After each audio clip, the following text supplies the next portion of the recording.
Cenário das Doenças Raras no Brasil 2019. Palestrante doutora Juliana Ferraz Salum. Quando a gente atende no consultório algum paciente que fala que tem uma doença rara e fica preocupado, quem vai cuidar de mim porque eu tenho uma doença rara, será que alguém faz pesquisa nessa área? Então, é super bom ver uma plateia cheia de pessoas e eu poder voltar e falar para eles, ó, tem gente nessa causa da doença rara, isso vai melhorar, né? Existe uma luz no fim do túnel, né? E como eu mexo com oftalmologia, sempre realmente essa questão da luz, do enxergar, é super importante. Aqui, eu volto lá para trás, tá? 20 e tantos anos atrás, quem está aqui comigo na foto, professor McKusick, lá no Johns Hopkins, tá? E ele falava que o diagnóstico ele não tinha que ser o diagnóstico só clínico, a gente tinha que ir adiante, tinha que ir buscar o diagnóstico molecular. Porque só quando a gente conhece a base da doença, a gente vai ter alguma coisa para oferecer para tratamento, tá? Então, em oftalmologia, a gente tem uma lista de exames oftalmológicos, tem retinografia, OCT, autofluorescência, campo visual, um monte de coisa. Mas o diagnóstico dessas doenças, na maior parte das vezes, é clínico, é na consulta, tá? A gente usa uma retinografia para documentar. E a hora que a gente pensa num projeto de saúde pública, que você tem que decidir aonde você gasta o dinheiro e aonde você não gasta o dinheiro, tá? Eu colocaria o teste genético, tá? O exame genético nas distrofias de retina, logo lá em cima, porque ele vai me fazer uma diferença tremenda na conduta que eu vou ter depois. Então, essa semana mesmo eu recebi um paciente que ele tem a eletroretinografia de 1970, quando ele fez o diagnóstico, e depois ele tem de 71, em 72 ele se encheu, ele pulou, aí tem de 73, 74, 75, até os dias de hoje. Então, você imagina, só o que ele gastou de exame de acompanhamento, que não viu nada, porque aquele exame já dá extinto da primeira vez, você vê um dinheiro mal alocado. E eu não sei, até hoje, né, qual que é o diagnóstico genético desse paciente, porque ele gastou onde ele não precisava. Então, a gente precisa de política pública para organizar isso, porque a gente precisa do diagnóstico, precisa do gene e precisa saber qual é a mutação, tá, daquele paciente, para todas as razões aqui que foram apresentadas aqui pelas minhas antecessoras. Então, a gente vai sequencia, tem sequenciadores fantásticos, cada vez tem baixado mais o custo, mas a incorporação no SUS ainda está muito complicada, e essa aí é uma meta, porque tudo que eu vou mostrar vai vir na sequência disso, tá? Então, o que eu preciso? Eu preciso de um painel que eu consiga sequenciar as retinopatias e que eu olhe esse monte de genes relacionados à distrofia e consiga identificar algumas coisas que são importantes para o meu paciente. E a gente começa a fazer painéis que são mais significativos para a população brasileira, onde tem exatamente os genes que eu vi mais frequentes nesse painel mais geral, tá? E mostrar que é importante a gente fazer a segregação da família. Então, por exemplo, tem uma doença de Stargardt, onde a pessoa tem uma mancha na área central da visão, ela só enxerga pelas laterais, tá? Essa doença, a pessoa pode ter 1, 2, 3, 4 mutações, todas envolvidas, e a gente só consegue desembaralhar o que é realmente a doença a hora que a gente faz a análise de segregação. Então, esse é outro ponto importante. A gente precisa de genotipagem, a gente precisa de segregação. Tá? Meu sonho é lá na frente, Chong. Eu não quero só a genotipagem, não. Tem que ter a segregação também. Tá? E tem aquele ditado lá, quem achava, quem não foi informado que era impossível foi lá e fez. Tá? Esse trabalho aqui é do grupo que eu coordeno, tem vários alunos de pós-graduação comigo lá na Unifesp, onde a gente fez o levantamento de genotipagem de vários pacientes. Tá? E com isso a gente sabe qual que é o panorama dessas doenças dentro do Brasil, quer dizer, qual distrofia é mais prevalente, por exemplo, a doença de Stargardt, como doença isolada e como gene isolado é o mais prevalente. A retinose pigmentar, como doença, é a mais frequente, mas ela tem vários genes associados. Então, dentro disso, hoje a gente tem uma estatística com números bem maiores do que esse, mas 75% a gente consegue diagnóstico com genotipagem, e tem várias caselinhas pintadas nessa minha tabela aqui, que mostra o que está de verde claro, tem uma terapia gênica que está começando ali, está naquela fase de fase 1, fase 2. A que está com verde escuro já está um pouco mais adiantada, já tem pacientes feitos, algumas já estão em fase 3. O que está em rosa ali, o salmão, já é uma terapia que já está aprovada. Tá? Então, existe uma terapia gênica já aprovada em oftalmologia. Tá? O que faz com que um teste genético já não seja mais só pesquisa, ele tem uma indicação clínica, porque eu vou mudar a conduta do paciente com aquele tratamento. Então, eu tenho que mudar a forma de pensar isso. E nessas doenças degenerativas, existe uma coisa que é a janela terapêutica, quer dizer, a pessoa nasce com a retina razoável em algumas doenças, e ela vai piorando e a pessoa vai perdendo a visão ao longo do tempo. Então, eu tenho que tratar quando eu ainda tenho célula para transfectar. Não adianta já ter perdido células e não ter aonde aquele vetor viral entrar e colocar o material genético dele. Tá? Então, eu tenho que detectar logo e tratar logo. Tá? Então, aqui mostrando um conceito de que a gente nas células tem o DNA, que vai fazer, vai ser o molde para a produção aqui do RNA, né, que vai codificar uma proteína, né, então é dogma central. Aqui a gente tem a proteína que faz a constituição do indivíduo. Então, por que eu recapitulei essa questão? Na questão da doença genética, a gente tem uma mutação que ela também é passada para o RNA e que vai aparecer depois na proteína. Tá? E aquela pessoa vai ter inserida no organismo dela uma proteína alterada. Tá? Então, eu vou ter o efeito da doença pela presença dessa proteína alterada ou pela falta da função da proteína do que ela deveria fazer. Essa recapitulação é para separar para vocês 3 coisas. A gente pode tratar a doença com um remédio que vai atuar na proteína, com um remédio que vai estar repondo ali o RNA, ou um remédio que vai atuar ao nível do DNA. Tá? Então, proteína. Tá? Proteína, nem vou me ater tanto a essas questões, porque eu sabia que a doutora Ana e a doutora Chong iam falar agora, e elas já citaram, por exemplo, a mucopolissacaridose, que é uma das doenças que a gente trata por reposição enzimática. A mesma doença poderia também ser tratada por reposição do DNA, tá? A mesma mucopolissacaridose, né? Mas eu vou deixar para elas contarem essa história em outro momento. O RNA é outro foco de tratamento, tá? E foi um dos motivos que eu sei que o pessoal que veio do Usher, ali da RIMSA, do Grupo Brasil de Surdo-Cegueira, né? Cláudia Sofia, o Jorge, que estão aqui na sala, eles estão interessados em saber, porque eles sabem que começou a aparecer uma terapia que ela conserta a doença a nível do RNA. Tá? Então, se você consertar no RNA, ele vai sintetizar uma proteína normal e aí resolve o problema da pessoa, passa a ter aquela proteína, mesmo sem você ter modificado o DNA da célula, tá? Só no RNA. Então, uma dessas iniciativas em oftalmologia é do laboratório ProQR, que tem duas linhas de tratamento. Uma para o CEP290, que é um gene relacionado à amaurose congênita de Leber, que é uma distrofia de retina na qual a pessoa já nasce com uma baixa visão. Então, é um bebê, tá? Você imagina a situação, os pais lá trazendo um bebê que não fixa, não olha, não presta atenção. Alguns têm alguma visão no decorrer da vida, outros já ficam cegos ao nascimento, então tem toda uma educação diferente, um impacto social para uma vida inteira dessa criança. E você saber que existe aí uma terapia que você pode fazer essa criança voltar a enxergar, quer dizer, é muito promissor. Tá?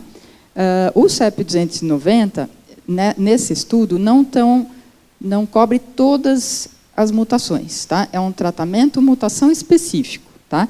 E no Usher 2A, que é um dos genes, é o gene mais relacionado ao síndrome de Usher, tem 2 estudos também usando RNA.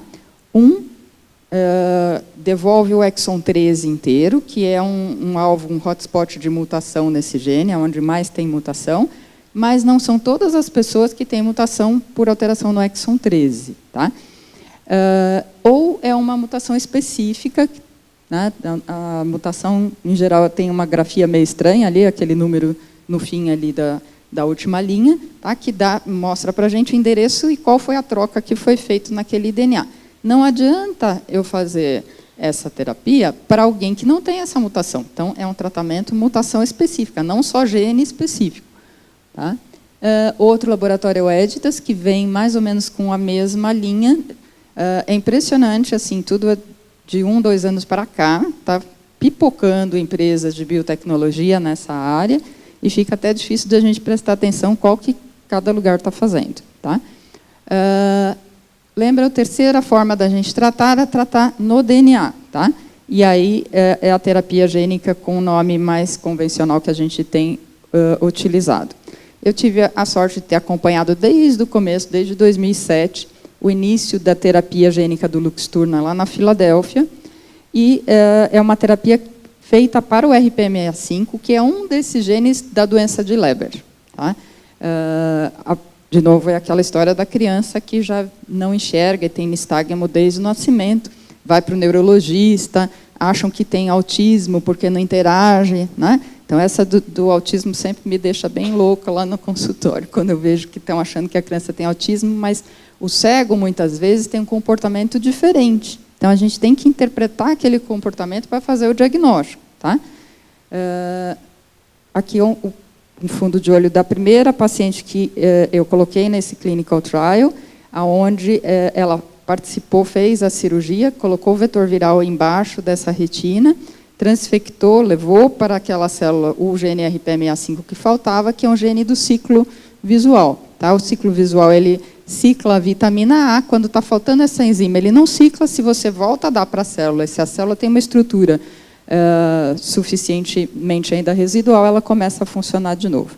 Então, isso virou agora uma medicação. Tá? Aqui é uma foto, mais ou menos, para imaginar como é a cirurgia, colocada embaixo da retina. Na Escola Paulista, a gente tem toda a estrutura para esse tipo de cirurgia, porque a gente fez protocolos de terapia celular, onde a gente colocou célula de epitélio pigmentado embaixo da retina, então, tecnicamente, a gente consegue fazer isso. Então, a gente espera que um dia possa tratar os pacientes lá. Tá?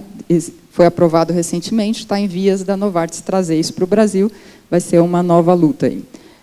As pessoas melhoraram a visão, conseguiam fazer provas de labirinto, provas funcionais que mostram que isso melhora o dia a dia das pessoas. O mesmo laboratório tem terapia para corideremia e para retinose pigmentar autossômica dominante vindo. Opa.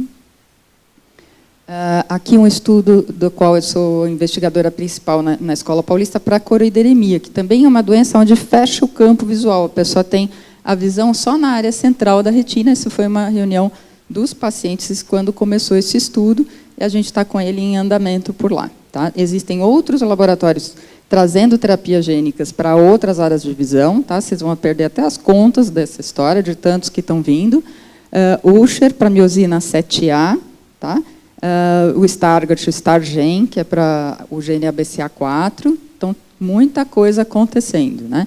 E especial interesse do pessoal da RIMSA, que está aqui, veio para verificar, saber como é que está essa história do Usher 2A, né, daquela tratamento com RNA, e como está essa questão da miosina 7A para a forma mais precoce do Usher, o Usher tipo 1. Tá? Então, tem vários genes associados ao Usher. Os mais frequentes são justamente os dois que têm a terapia, mas tem outros, então a gente não resolveu todos os problemas. E um outro detalhe, se uma pessoa faz uma terapia gênica para o olho, ela não trata a visão, a audição. Tá? Então, a terapia gênica, ela é órgão isolado. Eu vou colocar dentro do olho, eu vou transfectar só o olho. Existe todo um controle para ver se essa célula, se esse vetor viral sai do olho, e aparentemente está bem isolado lá dentro. Então, tem se mostrado seguro. Tá? Outro laboratório aqui, com terapia para cromatopsia, que é uma alteração da visão de cores, que tem muita fotofobia e baixa visão, retinose pigmentar ligada ao X e outras. Tá? Mayra TX é outro laboratório. Existem ainda outras estratégias, fora essa história de RNA, DNA e proteína. Tá? Existe o CRISPR, que vocês também já ouviram falar, porque o Fantástico se encarregou de educar a população nesse assunto. Né? Só que ele acaba o programa, o pessoal já começa a me mandar o WhatsApp. Quero fazer CRISPR. Oh, meu Deus do céu. Né? O CRISPR, por enquanto, é para o camundongo. Tá? Ele ajuda muito a desenvolver a pesquisa, ele ajuda a gente ter um animal transgênico para a gente poder testar essas terapias, mas não está na hora de fazer CRISPR na gente. Tá? Existem laboratórios que estão trazendo essa tecnologia para o CRISPR já para uma aplicação em oftalmologia e também em hemofilia. Tá? Então, vamos aguardar coisa nova chegando. Uma outra estratégia muito interessante é fazer uma terapia gênica não no fotorreceptor cone bastonete, tá? Mas na célula ganglionar, que é a segunda na sequência do impulso nervoso até o cérebro. Então, se a primeira não está funcionando, vou ativar a segunda, que ela me faz o trabalho de levar a informação até o cérebro. Tá?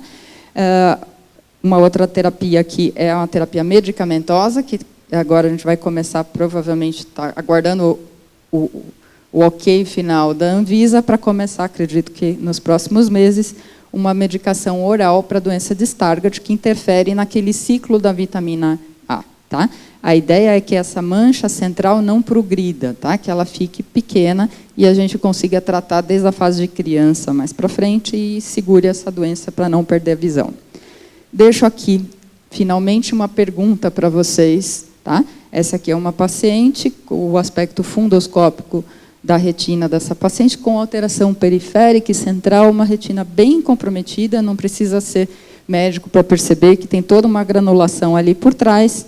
O campo visual é restrito, a pessoa enxerga por uma areazinha central pequena, tem até um remanescente periférico ali lateral, mas uma visão bem avançada. Tá? E um teste genético mostrando que ela tem uma mutação no RPE65. Coloquei ela até olhando para vocês aqui, para vocês darem uma resposta para ela. Quer dizer, olhando não, porque ela está com dificuldade de enxergar. Tá? Então, e qual que é a pergunta dela? A pergunta é se nós vamos tratar esses pacientes que têm RPE65 com essa medicação que já está no mercado. Tá? Preço não vou nem falar, porque é absurdo. Tá? No futuro, com certeza vai baixar, porque as tecnologias vão barateando as coisas, mas essa é a primeira. E a questão é, nós vamos tratar ou não vamos tratar? Vamos deixar ela sem enxergar, perder aquele pouquinho que ela tem? Tá? Agora, a sua resposta ia mudar se, por acaso, ela fosse sua filha? Tá? Ou você vai ter uma resposta diferente? Tá? Como é que vai ser sua resposta na sociedade para a doença rara? Que é exatamente esse fórum que a gente tem aqui. Como sociedade, a gente vai tratar? É uma doença rara, não tem tanto aqui no Brasil. Tá? Eu que cuido disso, devo ter mais ou menos uns 15 pacientes. Tá? É raro. Tá? Mas não acredito que tenha muitos a mais no Brasil do que esses 15, tá? Um ou outro, talvez. Tá? E pensar o que nós vamos fazer. Né? Isso aqui é a capa do jornal hoje. Quem viu, né? Judicialização, correndo solto. Né? Nós vamos deixar essa paciente ter que fazer uma judicialização para receber a medicação, ou nós vamos criar uma forma onde isso ocorra dentro do sistema sem a gente partir para isso que está sendo criticado. Né? Então, deixo essas perguntas para vocês. Tá? Então, nosso alvo como médico que atua nessa área é conseguir a genotipagem para o paciente pelo SUS e acesso a essas terapias ainda complicadas, né? Mas que estão chegando e que vão revolucionar a medicina, porque vão dar formas novas de tratar coisas que a gente não tratava, tratando exatamente no ponto onde a gente tem o erro genético. Muito obrigada. Isso aqui é uma foto antiga, já desde uma atuação do grupo de doenças raras lá para trás, lá no passado. Obrigado pela atenção de todos.